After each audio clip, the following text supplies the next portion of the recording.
Got this nice GT3 RS. It was the retail one of those. More than you can afford, pal. Porsche. I just smoked them. What's up? Did you miss me? Did you miss me? Why are you so skinny? Huh? You lost some weight? Fucking tell me. I just got it yesterday. This guy's like that. This guy's like unpredictable. Like on and off and shit. You fucker. Why did you even call me? I hung up this morning. I didn't call you. You called me. No, you called me this morning out of nowhere. I'm like, holy, what the hell? I was like, you know what? I did see you call me. I was like, wait. No, when you called me first, I'm like, oh, so you called me back. Yeah. I was like, oh, so he's gonna say something like, oh yeah, I can't make it today. See, 9:23. Whoa, no, actually 7:18 you called me. Oh shit, I did. Yeah, and I actually text you about 6 o'clock, 6:30. Like I'm like, you wanna hit the gym? I was like, I'm still in New York, like some bullshit again. Look at this guy. I gotta do this because there's nothing else. Nothing really. I mean, other than the weekends. I got a new phone. Oh, nice, man. Oh, yeah. Where'd you get it? Oh, from John. Yeah. So put the grill bumper back on. I mean, it fits okay. I mean, it's not flush. I guess it's pushing it out a little bit, slightly.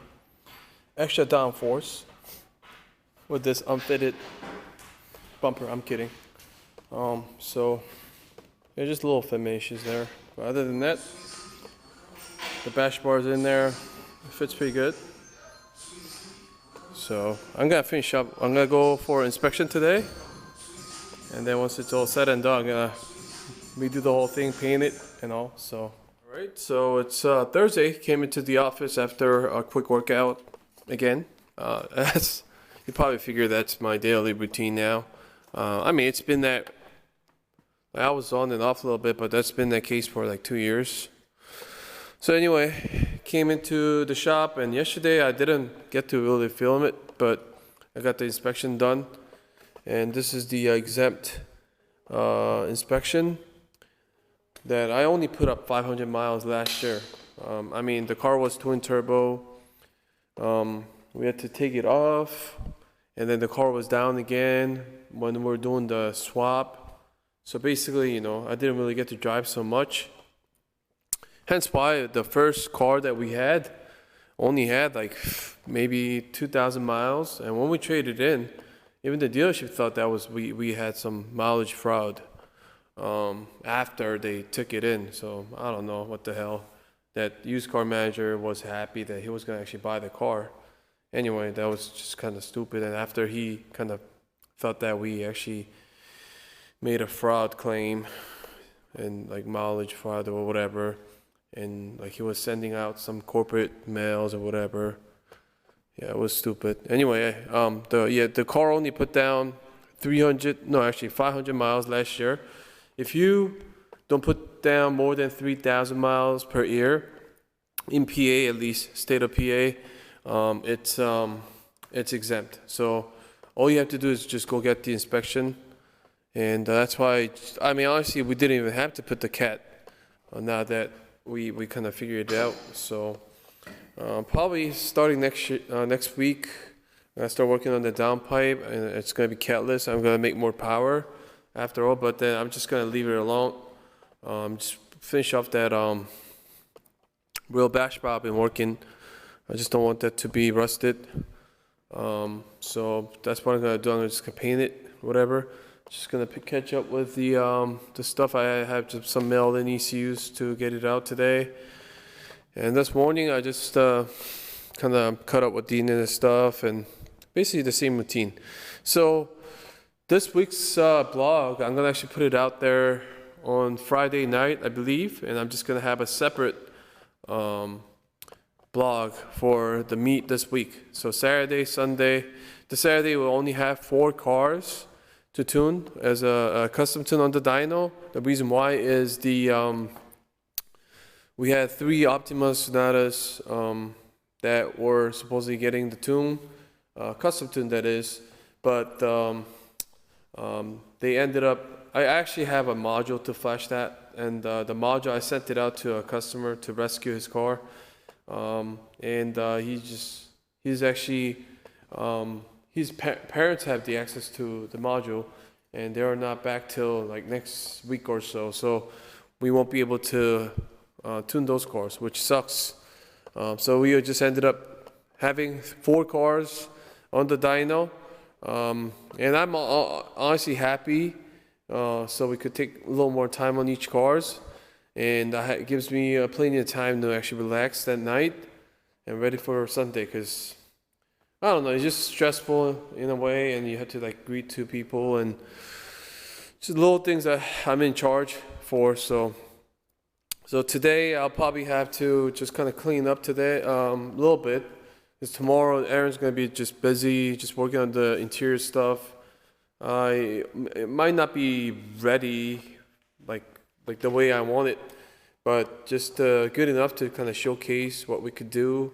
Just wanted to finish up the car, like inside and out a little bit, you know what I mean, for the meet, so people get to see these things in person and all. This is the Canadian Ontario license, and yeah, I looked young. That's when I was like 19. Yeah, so I used to be 5'9". All right, I don't know. So maybe I lied. I'm 5'8", or a little taller than that. So I found this, and it's like G2. I never got the G full license. Yeah, I found it interesting. Wanted to kind of share. And back then I just mess around like crazy. And also, one and only, the sticker. I'm gonna put this on Sandy. This is very rare. The first the sticker design, I probably got it done like probably 8-9 years ago. And it's funny because people are going, oh, I want the SFR logo. And when we made SFR logo and ran out of these, people were like wanting these after, like, where's the graffiti one? So I had few, and then I just forgot I was carrying around, and I just left it in one of the rooms and found this. So I'm gonna put this. This is very, very rare. So if you find somebody has this sticker, they're like OGs, or they were just lucky enough to get this thing a while ago. So what I got done today was basically just put the gauges back in here. Controller is going to be mounted here, and I'm going to have Aaron to work on it. And earlier, like after my lunch, I just kind of chopped this thing. It's not perfect. It's going to be hidden anyway. I had to drill like 62 millimeters for the gauge. This is all banged up and cracked. Because I used to just bring this around for like, because some people show up even with the bigger turbo and don't even have a gauges to, monitor their boost. So I had to kind of bring it to the tuning locations. So this is how it's gonna look once it's all said and done. I'm gonna probably have to mount some gauges here and there, and like the little switches. Probably like kind of polish this thing. So it's gonna have little, flip switches here and there just to control.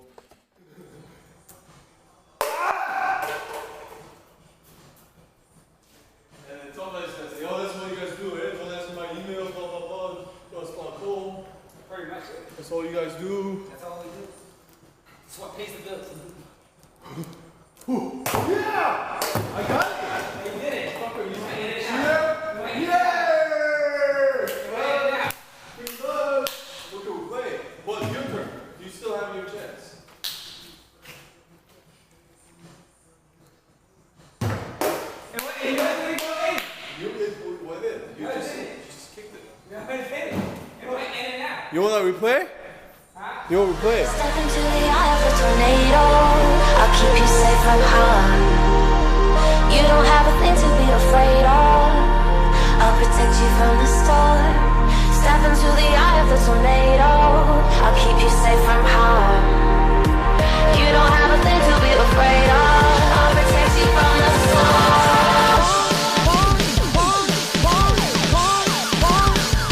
I'll keep you safe from harm.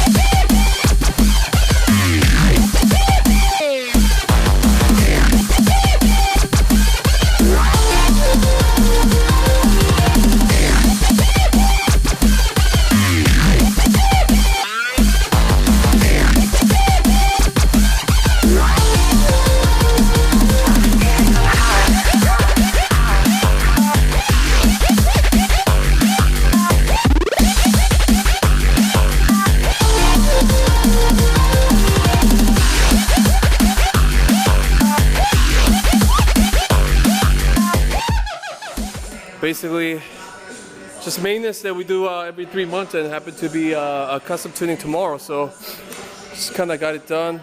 Aaron's gonna finish up wiping off because I did the most of it. So while I edit, I'm just gonna break it down how the dyno looks like. I'm just gonna turn this bullshit off. The music that he listened to is just like, I'm over. Yeah, it's over. Yep. So what we have is pretty much like the, what do you call, the budget ones, but it does its work. So what it differentiates from other dynos, this is actually auto eddy current brake. It's like a bus brake, so it applies the load while you're doing the pull. Hence why our pulls are a lot longer than you see on some Dynojet models. Some Dynojets actually use this eddy current brake too, but just regular ones don't come with this. So hence also why we use the fourth gear as a pull, because fifth gear is going to be like 20 plus second pull. So here's a big thick ass belt here that's connecting the rollers, and if you get the overdrive dyno, there's actually another belt connects the whole I guess like 8 rollers or sometimes like 12 rollers. And these belts, believe it or not, like it goes somewhere from like 1,500 to 2,000. So if you just rip that, obviously you can't use the dyno, and there goes your $2,000. Yeah, shut up. So when we went to one of the dyno place in Texas, they were very strict on the cars that where they were just lowered, and they would hit that belt. I think it goes in the center. Yeah, so I mean, how they set up was just all for like Evos and stuff, and people come in like all stanced out. I mean, even like the cars that were just like kind of lowered on the springs, they couldn't even make it up there. So if you actually hit that belt, obviously we're done for the day, and they have to pay for the belt. And this is one of the reasons why we do a waiver, man. Like people just go freak out. Like sometimes we have to get a waiver. That's actually just very common thing. It's just obviously like we're dealing with a lot of people that are not experienced with stuff, and they're like, oh yeah, they charge us for the oil. I mean, like if there's oil leak and cleanup. I mean, I never charge anybody yet, but there were like leaks here and there sometimes, and obviously we're the ones that have to clean up, and some people actually freaked out on that. So it's just the common thing that we get from some guys that are not so experienced with little things. But you know, that's one of the reasons why we have to do a waiver, if anything. But we do a maintenance just for the you know, for the safety. At the same time, you know, I want to like have a longevity on this one. You know, we just bought it 2 years ago, brand new, and just like to maintain it so that it doesn't break down or anything. I mean, it's not cheap, and it's been working out great.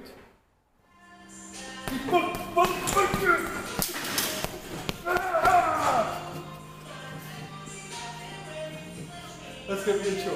You mad, bro? That sexy face. Intro, yeah? Whoa, one more time.